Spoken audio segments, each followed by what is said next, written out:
Hello and welcome to Old Toy, New Joy, the show where I share with you previously enjoyed toys once loved by someone else that I have purchased from thrift stores, online sources, and collectors shows.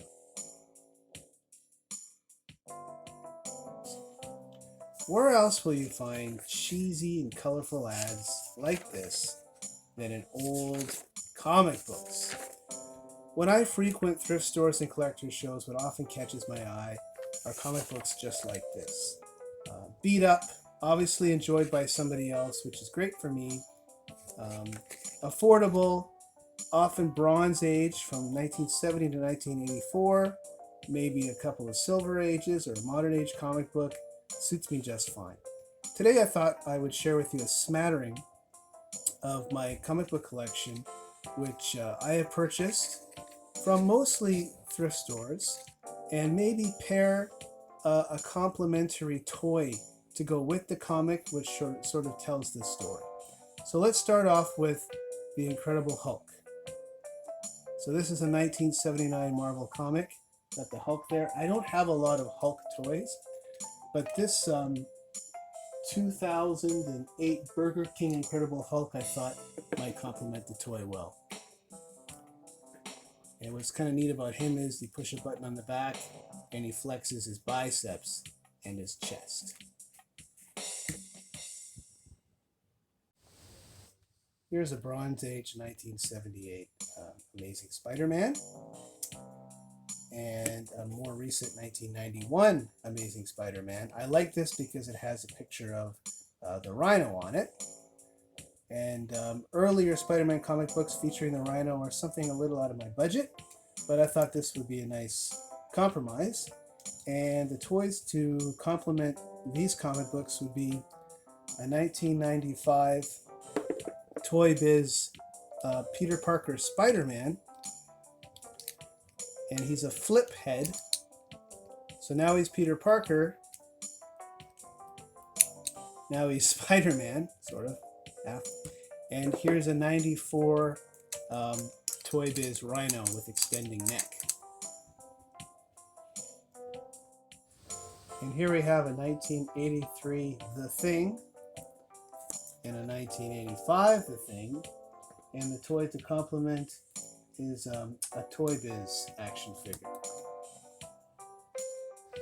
And here we have a 1977 The Mighty Thor.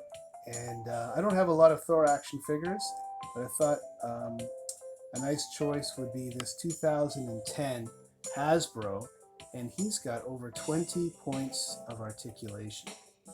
He just won't stay still.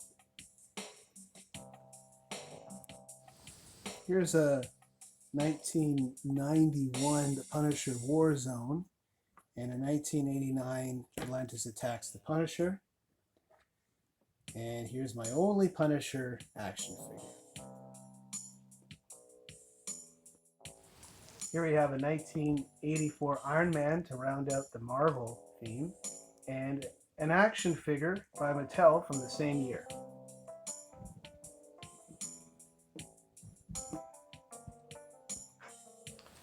Here we have a couple of late 60s Batman comics, one I picked up from eBay and another one from a flea market about 30 years ago. I have a lot of Batman action figures that I purchased over the years that I could have chosen, but I thought it might be fun to go with this odd bendable figure, which I think is probably from around 1970. For Superman, I thought I would go from a comic from 1979 to match an action figure from the same year. This is from my childhood toy collection. It's a 1979 Mego Pocket Hero. I still remember the Christmas morning when I got it, and I loved it, and I played with it a lot. As you can see, there's a lot of paint wear where the S should be and on the hair and face, but it's one of my all-time favorite toys. Here's a 1988 Tales of G.I. Joe. And then a couple of 1983 G.I. Joe, a Real American Hero comics that I purchased when I was a child. To complement, here's a beautiful 1984 Hasbro mail-away Cobra Commander that, believe it or not, I picked up in a thrift store. Here's a 1988 Tales of G.I. Joe. And then a couple of 1983 G.I. Joe, a real American hero comics that I purchased when I was a child. To complement, here's a beautiful 1984 Hasbro mail-away Cobra Commander that, believe it or not, I picked up in a thrift store. Also from around the same time, I purchased these 18 comic books, which was one of my absolute favorite shows growing up. I had all the action figures. I had the van, Faces Corvette, a play set. Absolutely love this show. I don't have any of those action figures anymore, but one I can compliment them with was this 1983 Remco Mr. T as Clubber Lang from my very favorite Rocky movie, which I first saw when I was 8 years old, Rocky 3. And to complement this Transformers comic, which I picked up at a thrift store, is this 1987 Power Master Optimus Prime with trailer, which I also picked up at the same thrift store. Ever since it first came out over 30 years ago, I've been a huge fan of The Simpsons. Here's a Radioactive Man comic book, Up and Atom. And I thought what would complement it nicely would be another couple items I picked up from thrift stores.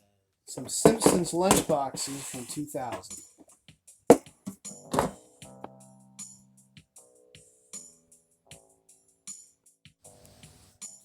Here we have a Marvel Star Trek and an older Gold Key Star Trek, and to complement a 1979 Mego Dr. Bones McCoy from Star Trek The Motion Picture. As you can tell, I'm a huge Buck Rogers fan.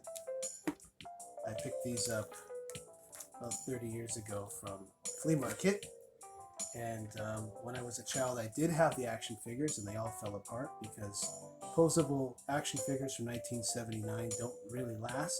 So you can imagine how thrilled I was to find this Buck Rogers in this condition in a thrift store, just hanging on the wall in a bag with other toys.